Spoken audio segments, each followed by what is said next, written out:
Bonjour à toutes et bonjour à tous, bienvenue dans Je vous raconte.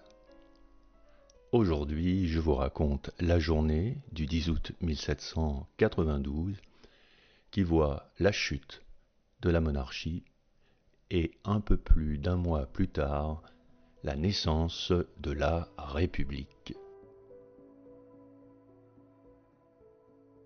Ces deux événements ont-ils un lien ? Le second est-il tout simplement la conséquence du premier ? Tâchons d'y voir clair. Avant de commencer, et selon la formule consacrée, où en sommes-nous de la Révolution en ces mois qui précèdent la journée du 10 août 1792 ? Eh bien, commençons par le haut. La législative est installée depuis septembre 1791. Le 13, le roi a en effet accepté la constitution élaborée par l'Assemblée constituante issue des États généraux de juin 89.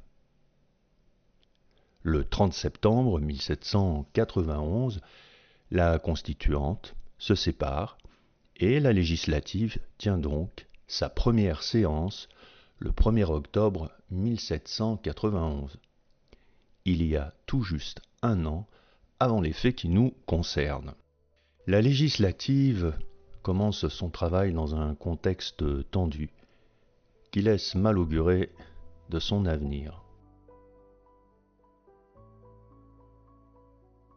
Rappelons le mauvais tour que Louis XVI a joué aux tenants de la monarchie constitutionnelle quand il décide, fin juin 1791, de rejoindre les armées du marquis de Bouillé à Montmédy, dans l'est de la France, pour réfléchir, soi-disant, aux événements. Seulement ça, cette fuite que Marat ne cessait de prédire. Après la capture du roi à Varennes, remémorons-nous ce moment révélateur du climat délétère du moment. Au milieu de la foule menaçante, sur la route du retour vers Paris, le comte de Dampierre était venu rendre hommage au roi et il fut mis en pièces par la foule. Nous l'avons dit, Louis XVI a bien accepté la Constitution, mais probablement à contre-cœur. Comme l'écrivent les historiens, aucune illusion n'était plus possible sur ses sentiments réels. Varennes avait déchiré le voile. Au moment de l'épisode de Varennes, de ci, de là, on se prononce plus ou moins clairement pour la République. Mais proclamer la République en de pareils moments, est-ce bien raisonnable ? Ne serait-ce pas proclamer la guerre aux monarchies, au reste de l'Europe ? Ne serait-ce pas ouvrir la voie à la démocratie ? Encourager la révolte des paysans et les grèves qui, au printemps, avaient déjà alarmé la bourgeoisie. Et puis, après tout, à en croire Barnave, ne peut-on pas considérer qu'en juillet 1791, la Révolution est terminée ? Durant les premiers temps de la législative, on a encore en mémoire l'événement qui a fait suite à Varennes. Oui, tout le monde a bien à l'esprit le massacre du Champ de Mars du 17 juillet 1791. Des Parisiens étaient venus ce jour-là signer la pétition en faveur de la République et pour la déchéance de Louis XVI.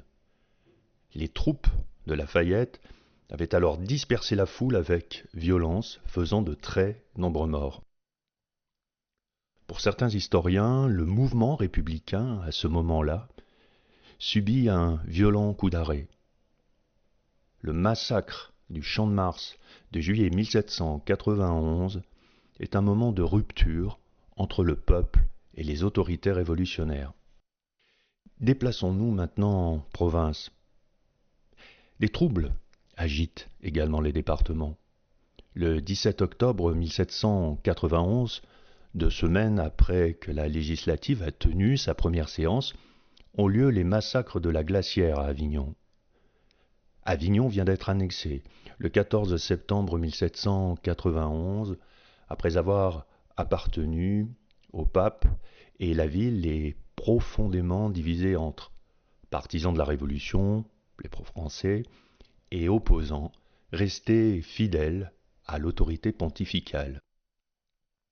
Ces tensions débouchent sur des violences qui culminent quelques jours plus tard avec le massacre de la Glacière, quand une soixantaine de personnes sont sommairement exécutées dans une tour du Palais des Papes après le lynchage par la foule d'un administrateur municipal soupçonné à tort de vouloir saisir les biens des églises. Cet événement, parmi d'autres, illustre la violence politique locale, très révélatrice d'un climat de guerre civile plus ou moins larvé en province à ce moment-là. Et dans ce contexte de tension et de rancœur, l'Assemblée travaille, et nos députés, vous en conviendrez, ont bien du mérite. Mais au fait, qui compose cette Assemblée en cet automne 1791 ? L'Assemblée législative compte 745 députés. La noblesse et le clergé sont minoritaires. Le tiers est majoritaire, mais le tiers est divisé. Pour faire simple, on trouve à droite les feuillants, soit 260 membres. C'est le groupe le plus influent du moment. Le roi choisit d'ailleurs ses ministres parmi eux. C'est le groupe parlementaire le plus favorable à la Constitution. Selon l'historien Georges Lefebvre, à ce moment-là, je le cite, « Ils paraissent maîtres de la France ». Au centre de cette assemblée, on trouve les indépendants ou les constitutionnels, et ils sont 345. Et à gauche, les jacobins, 136 membres, dont une partie donnera les futurs girondins. Et le roi, me direz-vous, quel est son rôle dans cette constitution, cette organisation qui s'est imposée péniblement ? Eh bien, Louis XVI est chef de l'exécutif. Le roi a 2 prérogatives essentielles. Il dirige la politique extérieure et il possède, en vertu du principe de séparation des pouvoirs tel qu'il a été émis par Montesquieu, le droit de veto suspensif. Le roi nomme les ministres et il nomme à la haute fonction publique et militaire. Le roi détient le pouvoir exécutif suprême, dont la fonction première est de promulguer les lois. Le roi est chef suprême de l'administration générale du royaume. En matière diplomatique, le roi nomme les ambassadeurs. En matière militaire, le roi est le chef des armées. Le roi n'a pas le droit de dissoudre l'Assemblée ni celui de la journée. Sur le papier, pourrait-on dire, tout semble fonctionner. La Révolution, entamée au printemps 1789, semble enfin posée. Nous pourrions presque dire que Barnave a raison. Barnave qui écrit néanmoins secrètement à la reine depuis Varennes pour la convaincre, elle et son époux, de mettre un peu plus du leur, de montrer de l'enthousiasme pour la nouvelle constitution. Cette nouvelle constitution qui entérine, rappelons-le, la disparition de l'ordre ancien multiséculaire. La monarchie constitutionnelle, puisqu'il s'agit bien de cela, ratifiée par le roi, mais fragilisée dès son installation, va affronter les crises majeures de l'année 1792.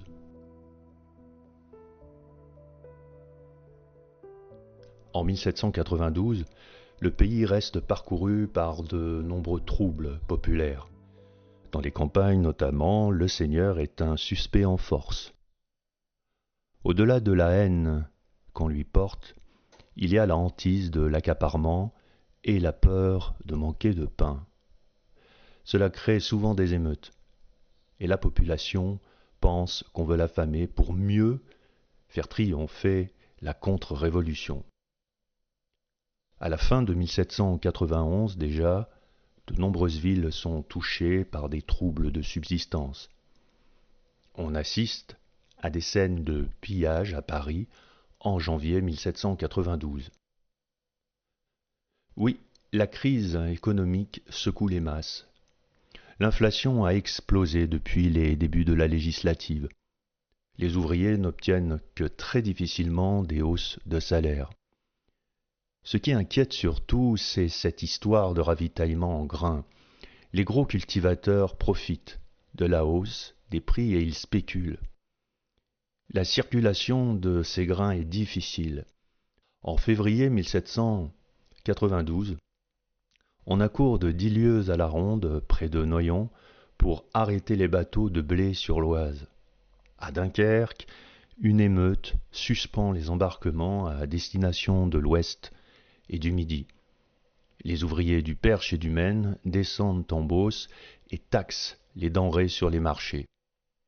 Concernant ces troubles, parlons du meurtre du maire d'Étampes, Simoneau, au début mars 1792.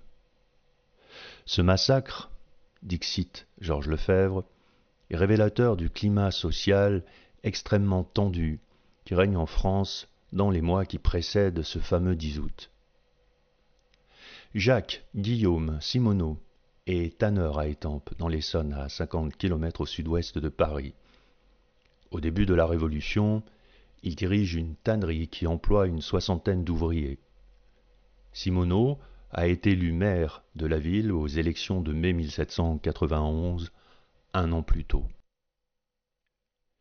Dans la région d'Étampes, des groupes organisés de villageois viennent rançonner les fermiers pour obtenir d'eux des produits de première nécessité au juste prix.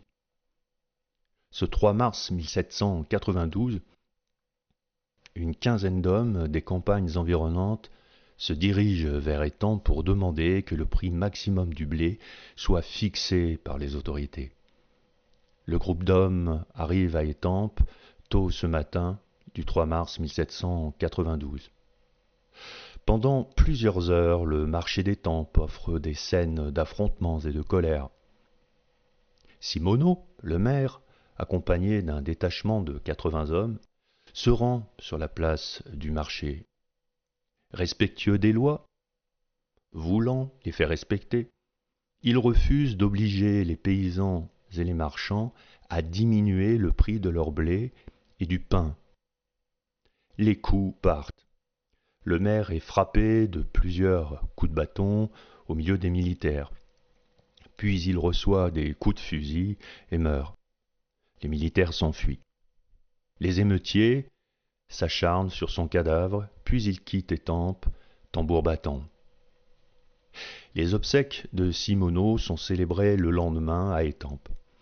L'acte paroissial établit que Simoneau a été, je cite, « mis à mort indignement par une populace effrénée pour avoir voulu défendre et soutenir les décrets de l'Assemblée nationale.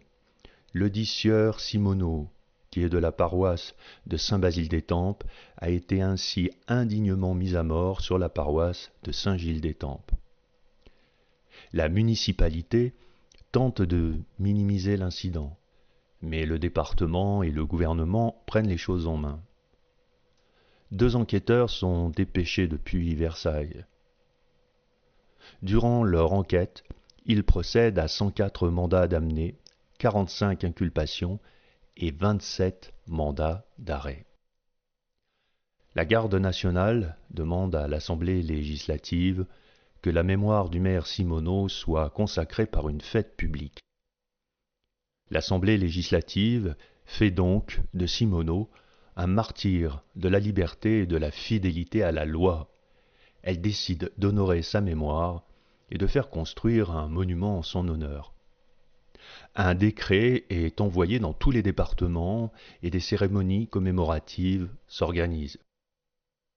Le 3 juin 1792, une célébration grandiose à la mémoire du maire Simonot a lieu à Paris. Aujourd'hui, on parlerait d'une récupération politique de ce drame par le pouvoir. En tout cas, des voix discordantes se font entendre. Cette cérémonie est notamment fortement critiquée par Robespierre. Il pense qu'elle a été votée en haine du peuple et il souligne l'importance accordée au corps constitué, juges, administrateurs, maires. Cette fête, selon Robespierre, a été organisée pour donner une leçon au peuple, pour l'intimider par un déploiement de forces armées. Fin avril, début mai, Pierre d'Olivier, curé de Mauchamp, fait parvenir à l'Assemblée nationale une pétition signée par 40 habitants de 6 communes d'Étampes. Dans cette lettre, Pierre d'Olivier, tout en condamnant l'acte, souligne la responsabilité de Simonot dans le déchaînement de la violence. D'Olivier dépeint la détresse de la population victime d'une spéculation sur le blé. Il sous-entend même que Simonot aurait pu avoir des intérêts personnels à maintenir des cours élevés. Il signale la brutalité de la répression et demande à l'Assemblée nationale indulgence et protection. Qu'est-ce que le meurtre de Simonot raconte des semaines qui précèdent le 10 août 1792 ? Eh bien, avec cet événement, nous voyons que l'Assemblée législative transforme Simonot en martyr de la loi. Les cérémonies sont là pour rappeler l'autorité de la loi contre les violences populaires.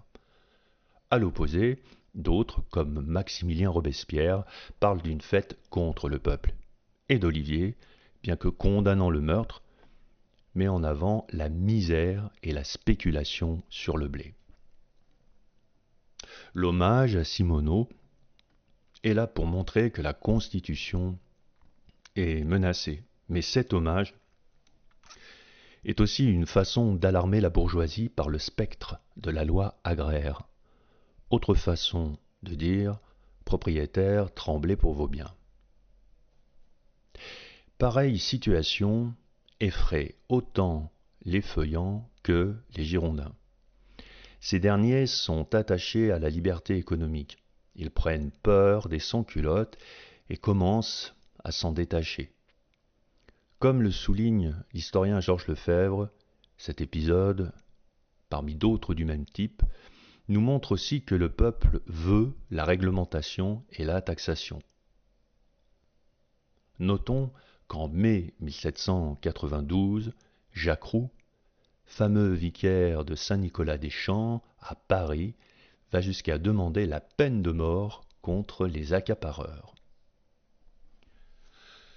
Dans ces mois qui précèdent le 10 août 1792, nous voyons que les tensions sociales sont susceptibles de faire basculer la Révolution vers la radicalisation et donc son corollaire, la répression des mouvements populaires. De plus, la guerre et les difficultés rencontrées par les armées françaises participent de la peur et des tensions ambiantes. En avril de cette année 1792, Louis XVI accepte la proposition de guerre présentée par l'Assemblée contre le roi de Bohême et de Hongrie, c'est-à-dire l'Autriche, et indirectement à la Prusse. À ce moment-là, Louis XVI choisit des ministres proches des Girondins et favorables à la guerre.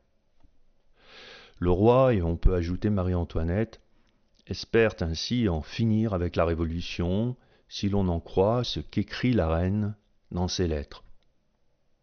Le roi et la reine pensent que les armées de la Révolution seront défaites. Il semble qu'ils aient vu juste, car les troupes françaises subissent leur premier revers dès la fin du mois d'avril. Les Prussiens et les Autrichiens menacent d'envahir le pays. Ajoutons également qu'avec la guerre, il a fallu réquisitionner les chevaux et les voitures, et cela a ralenti le battage et le transport du grain.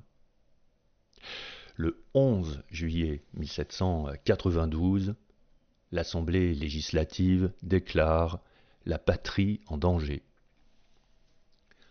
L'Assemblée cherche à encourager l'enrôlement de volontaires nationaux et incite les autorités locales à renforcer la défense du territoire menacé par les troupes autrichiennes et prussiennes. L'insuccès et la désorganisation des opérations militaires jettent le discrédit sur les dirigeants girondins. Finalement, ils se montrent incapables de mener une guerre qu'ils ont pourtant souhaitée et déclarée. Peut-être pour leurs propres intérêts, ce que relèvent certains historiens.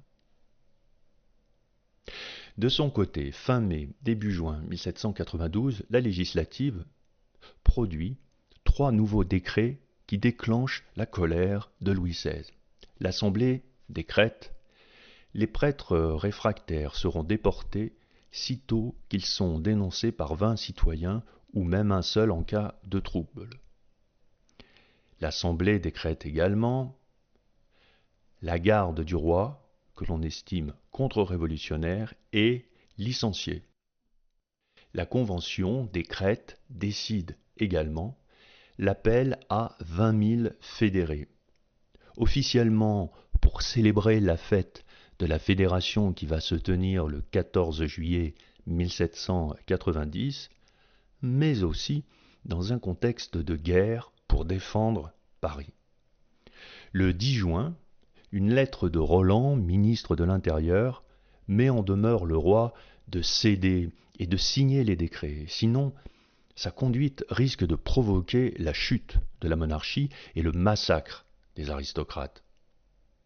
Mais le roi met son veto sur le décret qui frappe les réfractaires et sur celui qui convoque ces 20 000 fédérés.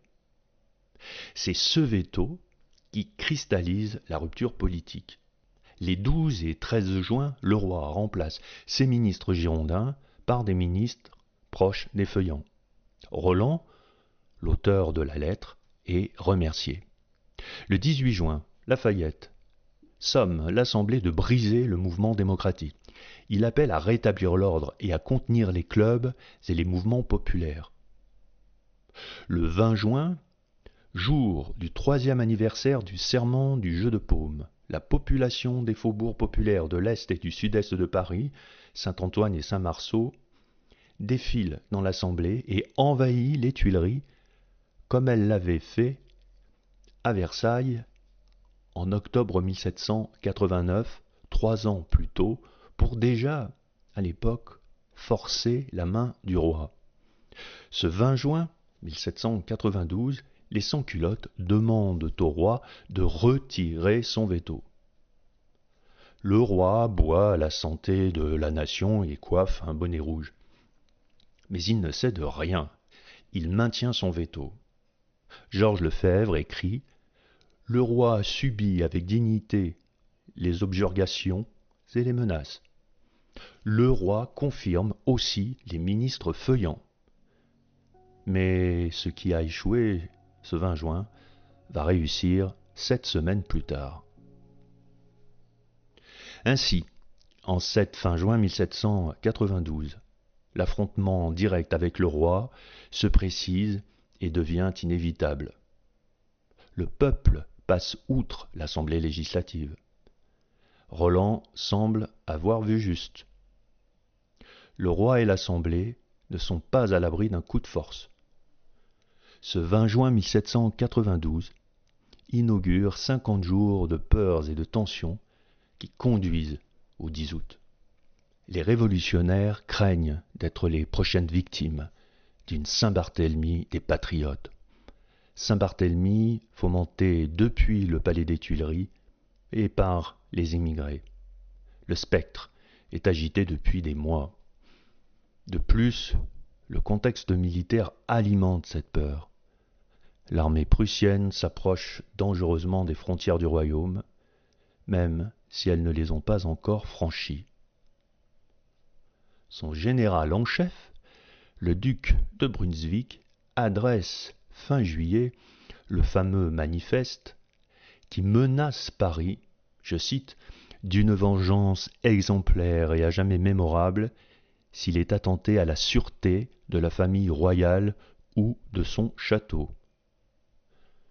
Loin de protéger le roi, ce texte va accélérer sa chute. On prend connaissance du manifeste le 1er août. De leur côté, à l'intérieur des Tuileries, justement, les derniers fidèles de Louis XVI sont persuadés que l'arrivée de ces 20 000 fédérés prouve l'imminence d'un complot destiné à s'en prendre physiquement à la famille royale.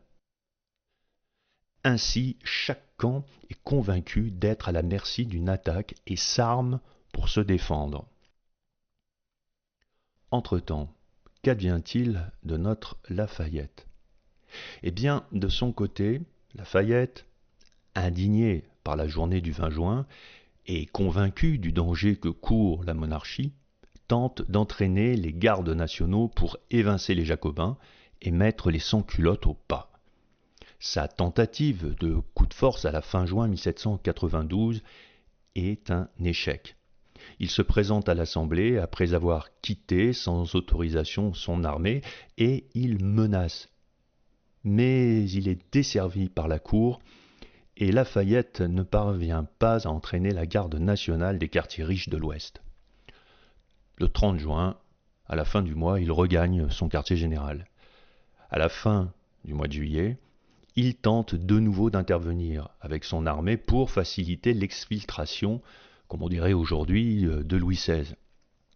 Mais le roi, qui déteste Lafayette, refuse son aide, ainsi que celle des feuillants qui veulent l'emmener à Rouen, d'où il pourrait ensuite prendre la mer. En fait, le roi attend bien tranquillement, si l'on peut dire, l'arrivée des Prussiens. Après le 10 août, Lafayette sort du jeu, il passera d'ailleurs du côté ennemi et sera emprisonné. Dans ce contexte, cette ambiance pré-insurrectionnelle, les Girondins tergiversent et ne parviennent pas à imposer une ligne claire. Le 29 juillet, au Club des Jacobins, Robespierre, dans un célèbre discours, demande la déchéance de Louis XVI. Précisons néanmoins d'ores et déjà que Robespierre se tiendra en retrait des journées du 10 août. Du moins ne se fera-t-il pas remarquer. Le 30 juillet, un décret admet les passifs dans la garde nationale. Jusqu'alors réservée aux citoyens actifs, cette force armée s'ouvre au milieu populaire. Dans un contexte de guerre et de menace, la Révolution arme désormais ceux qu'elle excluait politiquement.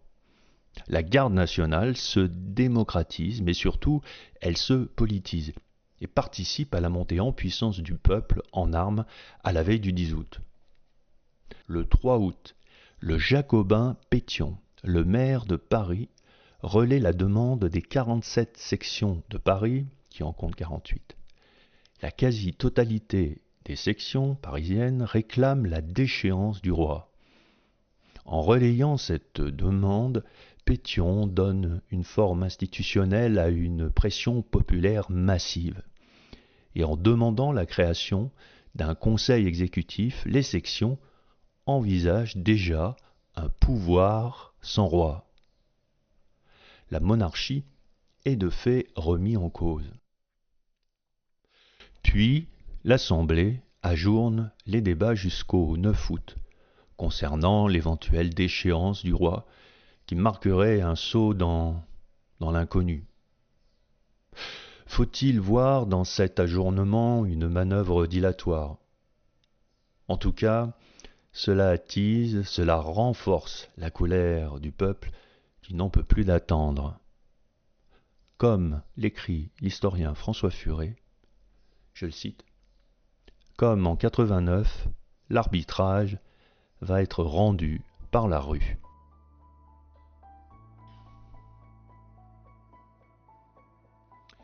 Dans la nuit du 9 au 10 août, des délégués des sections parisiennes forment une commune insurrectionnelle et réclament la déchéance du roi. Passé minuit, le tocsin sonne dans la capitale. Le 10 août, les sans-culottes parisiens, les fédérés venus des départements, notamment des Brestois et des Marseillais, se dirigent vers le palais des Tuileries, défendu par les gardes suisses. Les fédérés sont des citoyens armés, des représentants très politisés. Ils sont venus soutenir la Révolution à Paris et ils jouent un rôle crucial dans la chute de la monarchie. On parle surtout des fédérés de Marseille, car ils sont nombreux, 500 environ. Ils arrivent à Paris le 30 juillet, à grand fracas et en chantant la Marseillaise. Ils rejoignent ainsi les fédérés brestois, déjà présents depuis le 25 juillet. Le rôle majeur joué par ces fédérés fait écrire à Georges Lefebvre « La révolution du 10 août 1792 ne fut point parisienne comme celle du 14 juillet, mais nationale. Au total, on estime de 5000 à 6000 fédérés venus de toute la France. » Georges Lefebvre définit l'insurrection comme une réaction défensive contre les périls qui menacent la Révolution. Les masses ont pressenti ce risque et sont allées au-devant de ce dont elles avaient peur. Aux Tuileries, les portes sont barricadées et la garde a été triplée. Les gardes suisses sont concentrés dans le palais et plusieurs centaines de royalistes, dont nombre de Vendéens, les renforcent. L'historien Clément Weiss avance le chiffre de 200 nobles venus prêter main forte au roi. Cette poignée de défenseurs est enfermée dans cette enclave royaliste que représente le palais des Tuileries.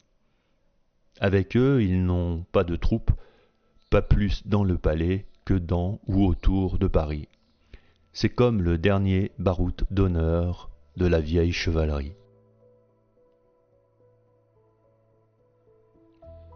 Alors voilà, on se fait face.